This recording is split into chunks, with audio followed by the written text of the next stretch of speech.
ಭಾಳಷ್ಟು ಶಾಸಕರುಗಳಿಗೆ ನಿಗಮ ಮಂಡಳಿಯನ್ನು ಕೊಟ್ಟಿರ್ತಕ್ಕಂಥದ್ದು.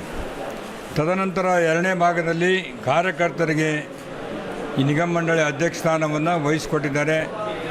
ಇಡೀ ರಾಜ್ಯದ ಒಂದು ಲೆಕ್ಕ ತೆಗೆದು ನೋಡಿದರೆ ಕಲಬುರಗಿ ಜಿಲ್ಲೆಗೆ ಭಾಳಷ್ಟು ನಿಗಮ ಮಂಡಳಿ ಅಧ್ಯಕ್ಷ ಸ್ಥಾನವನ್ನು ನಮ್ಮೆಲ್ಲರ ಯುವ ನಾಯಕರು ಮತ್ತು ನಮ್ಮ ಉಸ್ತುವಾರಿ ಸಚಿವರ ಪ್ರಯತ್ನದಿಂದ ಕಲಬುರಗಿ ಜಿಲ್ಲೆಗೆ KSRTC ಆಗಿರ್ಬೋದು, ತೊಗರಿ ಬೋರ್ಡ್ ಆಗಿರ್ಬೋದು, ಕಾಡಾ ಅಭಿವೃದ್ಧಿ ಆಗಿರ್ಬೋದು ಮತ್ತು ಸಣ್ಣ ನೀರಾವರಿ ಕಾಡಾ ಅಭಿವೃದ್ಧಿ ಆಗಿರ್ಬೋದು ಮತ್ತು ಅಪರ್ಕ್ಷಣಾ ಪ್ರಾಜೆಕ್ಟ್ ಕಾಡಾ ಅಭಿವೃದ್ಧಿ, ಹೀಗೆ ಅನೇಕ ಸಾಂಬಾರು ಇದರದು ಮತ್ತು ಅನೇಕ ಜಸ್ಕಾಮ್ ಮತ್ತು ನಮ್ಮ ಚಿಂಚೋಳಿಯ ಅನಿಲ್ ಕುಮಾರ್ ಕೂಡ ಈ ಒಂದು ಡೆಪ್ಟಿ ಇದನ್ನು ಕೊಟ್ಟಿರ್ತಕ್ಕಂಥದ್ದು. ಹೆಚ್ಚಿನ ರೀತಿಯಿಂದ ಅದೇ ರೀತಿ ನಮ್ಮ ವಾಡಿ ಸಾಹೇಬಂತೆ ಪ್ರಖ್ಯಾತ ಹೊಂದಿರತಕ್ಕಂಥ ನಮ್ಮ ಸೈಯದ್ ಅಹಮದ್ ಕಿಸ್ತಿ ಅವರಿಗೆ ಈ ಒಂದು ತೊಗರಿ ಮಂಡಳಿ ಅಧ್ಯಕ್ಷ ಸ್ಥಾನವನ್ನು ವಹಿಸಿಕೊಟ್ಟಿದ್ದಾರೆ. ಭೀಮಣ್ಣ ಸಾಲಿಯವರಿಗೆ ಸ್ವಾಗತಿಸ್ತೇನೆ. ಈ ಸಮಾರಂಭದಲ್ಲಿ ಎಲ್ಲ ಹಿರಿಯರು, ಶಿವಾನಂದ ಪಾಟೀಲರು, ಜಗದೀಶ್ಧರ್ ಅವರು, ಶ್ರೀನಿವಾಸ್ ಸಿಂಧೂರ್ಕರ್ ಅವರು, ಸಗರ್ಕರ್ ಅವರು, ಮಾಜಿ ಜಿಲ್ಲಾ ಪಂಚಾಯತ್ ಸದಸ್ಯರು ರೆಡ್ಡಿ ಅವರು, ಭೀಮಣ್ಣ ಸಾಲಿ ಅವರು, JD ಅವರು, MD ಅವರು, ಎಲ್ಲ ನಮ್ಮ ಪಕ್ಷದ ಮುಖಂಡರು, ಕಾರ್ಯಕರ್ತರು ಎಲ್ಲರೂ ಸೇರಿದ್ದೀವಿ. ಅಜಿತ್ ಪಾಟೀಲ್ ಎಲ್ಲರೂ ಸೇರಿದ್ದೀವಿ ಇಲ್ಲಿ. ಇದನ್ನು ಭಾಳ ಸಂತೋಷದ ಒಂದು ದಿನ. ಯಾಕಂದರೆ ಕಾರ್ಯಕರ್ತರನ್ನ ಪಕ್ಷ ಗುರುತಿಸಿ ಅವರಿಗೆ ಅಧ್ಯಕ್ಷ ಸ್ಥಾನವನ್ನು ಕೊಟ್ಟು ಜವಾಬ್ದಾರಿಯನ್ನು ಕೊಟ್ಟು ಇವತ್ತು ಈ ಭಾಗದ ಅಭಿವೃದ್ಧಿಗಾಗಿ ಕೆಲಸ ಮಾಡಲಿಕ್ಕೆ ಅವಕಾಶ ಮಾಡಿಕೊಟ್ಟಿದ್ದಾರೆ. ಇವತ್ತು ನಮ್ಮ ವಾಡಿ ಸಾಹೇಬರು ಅದನ್ನು ಅಧಿಕಾರ ಸ್ವೀಕಾರ ಸಮಾರಂಭದಲ್ಲಿ ನಾವೆಲ್ಲ ಭಾಳ ಸಂತೋಷದಿಂದ ಭಾಗವಹಿಸಿದ್ದೇವೆ. ಸರ್ಕಾರದ ಮುಖ್ಯಮಂತ್ರಿಗಳಿಗೂ ನಮ್ಮ ಜಿಲ್ಲಾ ಉಸ್ತುವಾರಿ ಸಚಿವರಿಗೂ ಶರಣಪ್ರಕಾಶ್ ಪಾಟೀಲ್ರಿಗೂ ಉಳಿದ ಎಲ್ಲ ಗೌರವಾನ್ವಿತ ಶಾಸಕರುಗಳಿಗೆ ನಾನು ಅಭಿನಂದನೆಗಳನ್ನು ಸಲ್ಲಿಸ್ತೇನೆ. ಇನ್ನೂ ಅನೇಕ ನಿಗಮ ಮಂಡಳಿ ಬಳಿ ಡೈರೆಕ್ಟರ್ ಸ್ಥಾನ ಕೂಡ ಸಿಗ್ತಾ ಇವೆ. ಅದನ್ನು ಕೂಡ ಹೆಚ್ಚಿನ ರೀತಿಯಲ್ಲಿ ನಮ್ಮ ಭಾಗಕ್ಕೆ ಸಿಗಲಿ ಅಂತ ಹೇಳಿ JD ಅಧ್ಯಕ್ಷರಾಗಿರ್ಬೋದು, ಸಾಕಷ್ಟು ಏನಪ್ಪ ಅಂದರೆ ಈ ಭಾಗಕ್ಕೆ ಅವಕಾಶ ಸಿಕ್ಕಿದೆ ಕಾರ್ಯಕರ್ತರಿಗೆ ಗುರುತಿಸಿ. ಮತ್ತೊಮ್ಮೆ ಅವರೆಲ್ಲರಿಗೂ ತಮ್ಮ ಪರವಾಗಿ ಅಭಿನಂದನೆ ಸಲ್ಲಿಸಿ ವಾಡಿ ಸಾಹೇಬರಿಗೆ ಒಳ್ಳೆಯ ರೀತಿಯಿಂದ ಕೆಲಸ ಮಾಡಲಿಕ್ಕೆ ಅನುಕೂಲ ಆಗಲಿ. ಇದು ತಮಗೆಲ್ಲ ಗೊತ್ತಿರಬೇಕು. ನಮ್ಮ ಪಾಟೀಲ್ರಿದ್ರು ಅಣ್ಣರವರು, ನಾವು ಅವರು ಜಿಲ್ಲಾ ಪಂಚಾಯಿತಿ ಅಧ್ಯಕ್ಷ ಇದ್ದಾಗ ಶರಣಪ್ರಕಾಶ್ ಅವರು ಸೇರಿ ನಾನೇ ಅಧ್ಯಕ್ಷನಿದ್ದೆ. 2 ಬಸ್ಗಳನ್ನು ತೆಗೆದುಕೊಂಡು ರೈತರಿಗೆ ಅನುಕೂಲ ಆಗ್ತದೆ. ಇವೆಲ್ಲವನ್ನು ಮುಂದೆ ಬರ್ತಕ್ಕಂಥ ದಿವಸದಲ್ಲಿ ಗಮನದಲ್ಲಿಟ್ಟುಕೊಂಡು ನಮ್ಮ ಸರ್ಕಾರ ಈ ಒಂದು ಕೆಲಸವನ್ನು ಮಾಡಿದೆ. ಆದ ಕಾರಣ ಇದು ಯಶಸ್ವಿಯಾಗಿ ನಮ್ಮ ಸಾಹೇಬರು ಚೆನ್ನಾಗಿ ನಡೆಸಿಕೊಂಡು ಹೋಗಲಿ, ಅವರಿಗೆ ಮಾಡಿರ್ತಕ್ಕಂಥ ನಾಯಕರ ಪಕ್ಷದ ಗೌರವವನ್ನು ಉಳಿಸ್ಕೊಂಡು ಹೋಗಲಿ ಅಂತೇಳಿ ಹಾರೈಸಿ ನನ್ನ ಮಾತು ಮುಗಿಸ್ತೀನಿ. ಜೈ ಹಿಂದ್, ಜೈ ಕನ್ನಡ. आदाब, अस्सलाम वालेकुम। सबसे पहले मैं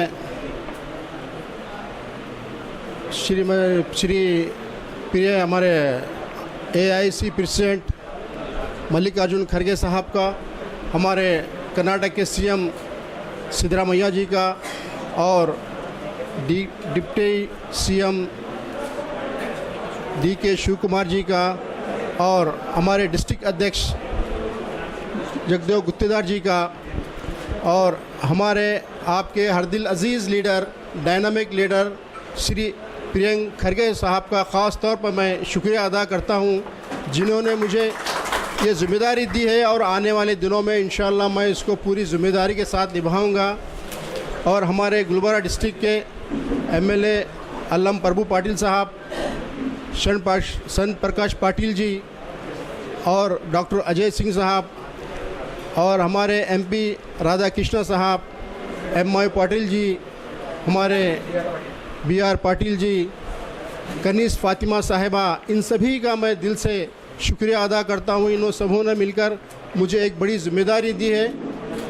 और हमारे MLC तिप्पटना कमरनूर साहब, उनका भी मैं शुक्रिया अदा करता हूँ।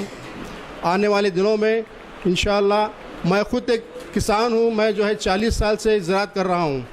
आने वाले दिनों में किसानों की जो भी मजबूरी है, जो भी फैसिलिटीज़ है, गवर्नमेंट से हम जो है जो सहूलत हो सके किसानों के लिए करेंगे। और आने वाले दिनों में तुअर की ख़रीद जो होंगी उसके लिए हम ज़्यादा से ज़्यादा रजिस्ट्रेशन कराएंगे। रजिस्ट्रेशन करा के ज़्यादा से ज़्यादा तुअर ख़रीदी करने की कोशिश करेंगे।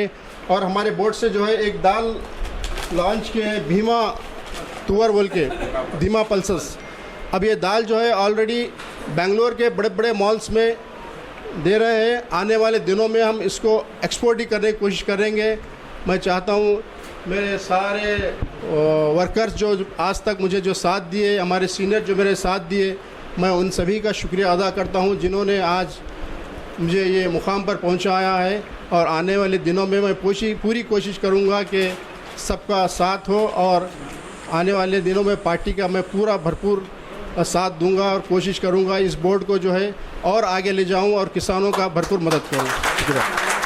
ನೂತನ ಅಧ್ಯಕ್ಷರಾಗಿ ಆಯ್ಕೆಯಾದಂಥ ನಮ್ಮ ವಾಡಿ ಬ್ಲಾಕ್ ಕಾಂಗ್ರೆಸ್ ಅಧ್ಯಕ್ಷರಾದಂಥ ಸೈಯದ್ ಮೆಹಮೂದ್ ಚಿಸ್ತಿ ಸಾಹೇಬರಿಗೆ ಇವತ್ತು ವಾಡಿ ಬ್ಲಾಕ್ ಯುವ ಕಾಂಗ್ರೆಸ್ ವತಿಯಿಂದ ಅವರಿಗೆ ಸತ್ಕಾರ ಸಮಾರಂಭವನ್ನು ಮಾಡಿದ್ದೇವೆ. ಈ ಸತ್ಕಾರ ಸಮಾರಂಭದಲ್ಲಿ ನಮ್ಮ ಯುವ ಕಾಂಗ್ರೆಸ್ನ ವಾಡಿ ಬ್ಲಾಕ್ನ ಉಪಾಧ್ಯಕ್ಷರಾದ ಹಾರೂನ್ ಖುರೇಶಿ ಅವರು ಹಾಗೂ ಪ್ರಧಾನ ಕಾರ್ಯದರ್ಶಿಗಳಾದ ಪ್ರದೀಪ್ ಸಿಂಗೆ ಹಾಗೂ ಮೆಹಬೂಬ್ ಖಾನ್ ವಕೀಲ್ ಸಾಹೇಬರು, ಅದೇ ರೀತಿ ರುದ್ರಮುನಿ, ಅದೇ ರೀತಿ ತೌಸೀಫ್ ಮತ್ತು ಎಲ್ಲ ಯುವ ಕಾಂಗ್ರೆಸ್ನ ಮಿತ್ರರು ಸೇರಿಕೊಂಡು ಇವತ್ತು ನಮ್ಮ ಸೈಯದ್ ಮೆಹಮೂದ್ ಸಾಹೇಬ್ ಚಿಸ್ತಿ ಅವರಿಗೆ ಯುವ ಕಾಂಗ್ರೆಸ್ ವತಿಯಿಂದ ಸತ್ಕಾರವನ್ನು ಮಾಡಿದ್ದೇವೆ. ಮೆಹಮೂದ್ ಸಾಹೇಬ್ರ ಬಗ್ಗೆ ಒಂದೆರಡು ಮಾತಿನಲ್ಲಿ ಹೇಳಬೇಕಂದ್ರೆ, ಅವರು ಬ್ಲಾಕ್ ಕಾಂಗ್ರೆಸ್ನ ಅಧ್ಯಕ್ಷರಾಗಿ 11 ವರ್ಷಗಳ ಕಾಲ ಕಾಂಗ್ರೆಸ್ ಪಕ್ಷದ ಸೇವೆಯನ್ನು ಮಾಡಿದ್ದಾರೆ. ಈ ಸೇವೆಯನ್ನು ಗುರುತಿಸಿ ಕಾಂಗ್ರೆಸ್ ಪಕ್ಷ ಇರ್ಬೋದು, ಸಿದ್ದರಾಮಯ್ಯ ಸಾಹೇಬರು, ಡಿ ಕೆ ಸಾಹೇಬರು ಹಾಗೂ ಪ್ರಿಯಾಂಕಾ ಖರ್ಗೆ ಸಾಹೇಬರು ಸೇರಿಕೊಂಡು ಇವತ್ತು ರಾಜ್ಯ ಮಟ್ಟದ ಒಂದು ಅಭಿವೃದ್ಧಿ ನಿಗಮದ ಅಧ್ಯಕ್ಷರಾಗಿ ಆಯ್ಕೆ ಮಾಡಿದ್ದಾರೆ. ಅದಕ್ಕೆ ಸರ್ಕಾರಕ್ಕೂ ಹಾಗೂ ಎಲ್ಲ ನಾಯಕರಿಗೂ ಕೂಡ ಯುವ ಕಾಂಗ್ರೆಸ್ ವತಿಯಿಂದ ಅಭಿನಂದನೆಗಳನ್ನು ಸಲ್ಲಿಸ್ತೇವೆ. अस्सलाम वालेकुम रहमतुल्लाहि व बरकातहू। सलाम भाइयों को सलाम, नमस्ते। वाडी ब्लॉक अध्यक्ष महमूद साहब चिश्ती जी को मैं मुबारकबाद देता हूँ कि उनको ये पोस्ट से नवाजा गया। इंचार्ज मिनिस्टर प्रियंका खरगे जी चितापुर तालुक एमएलए, उनका मैं तहे दिल से शुक्रिया अदा करता हूँ। और सीएम सर का, डिप्टी सीएम सर का, DK शिव कुमार सर का, सिद्धरामैया सर का, श्री कनिस फातिमा मैडम का, आलम प्रभु पाटिल साहब का, अजय सिंह साहब का, जितने भी एमएलए साहब, सबका मैं तहे दिल से शुक्रिया अदा करता हूँ। आने वाले वक्त में साहब को ऐसे ही सपोर्ट रहेगा सभी वाड़ी चितापुर तालुक गुलबर्गा डिस्ट्रिक्ट का। प्रियंका खरगे सेवा केंद्र ग्रुप से मैं उनको मुबारकबाद देता हूँ। मैं हारून कुरैशी, यूथ वाइस प्रेसिडेंट वाड़ी ब्लॉक। ಥ್ಯಾಂಕ್ ಯು, ಧನ್ಯವಾದ. ಶ್ರೀ ಗುರುಭ್ಯೋ ನಮಃ. ನಮ್ಮ ಭಾಗದಲ್ಲಿ ನಮ್ಮ ಮೆಹಬೂಬ್ ಸಾಹೇಬ್ ಧಣಿಯವರಿಗೆ ಈ ಒಂದು ತೊಗರಿ ಮಂಡಳಿಯ ಅಧ್ಯಕ್ಷರನ್ನು ಕೊಟ್ಟಿದ್ದಕ್ಕಾಗಿ ಈ ಭಾಗದ ಎಲ್ಲ ಜನಪ್ರತಿನಿಧಿಗಳು ಕೂಡ ಭಾಳಷ್ಟು ಸಂತೋಷವಾಗಿದೆ. ಹಾಗಾಗಿ ಸರ್ಕಾರಕ್ಕೆ ಹಾಗೂ ನಮ್ಮ ಪ್ರಿಯಾಂಕಾ ಸಾಹೇಬ್ರವರಿಗೆ ಭಾಳಷ್ಟು ತುಂಬ ಧನ್ಯವಾದಗಳನ್ನು ಈ ಭಾಗದ ವತಿಯಿಂದ ನಾವು ಅರ್ಪಿಸ್ತಾ ಇದ್ದೇವೆ. ಎಲ್ಲರಿಗೂ ಒಳ್ಳೆಯದಾಗಲಿ. खरगे साहब और हमारे प्रियंका खरगे और तमाम जितने चाहने वाले हैं, मैं उन सबका तहे दिल से बहुत बहुत शुक्रिया अदा करता हूँ। खरगे साहब और प्रियंका आज महमूद साहब को कर्नाटक स्टेट का पल्सस का जो चेयरमैनशिप दिए, और हम दुआ करते हैं हम सब वो अच्छे से अपना काम निभाए और जनता के लिए जो इनसे खिदमत हो सकती तो ज़रूर खिदमत की पूरी अच्छी तरह अंजाम देंगे। और हम सब की दुआएं महमूद साहब के साथ हैं और हम उम्मीद करते हैं बहुत अच्छे से अपने काम को अंजाम दें। आप सबकी दुआओं की ज़रूरत है, इंशाअल्लाह अल्लाह कामयाब करे।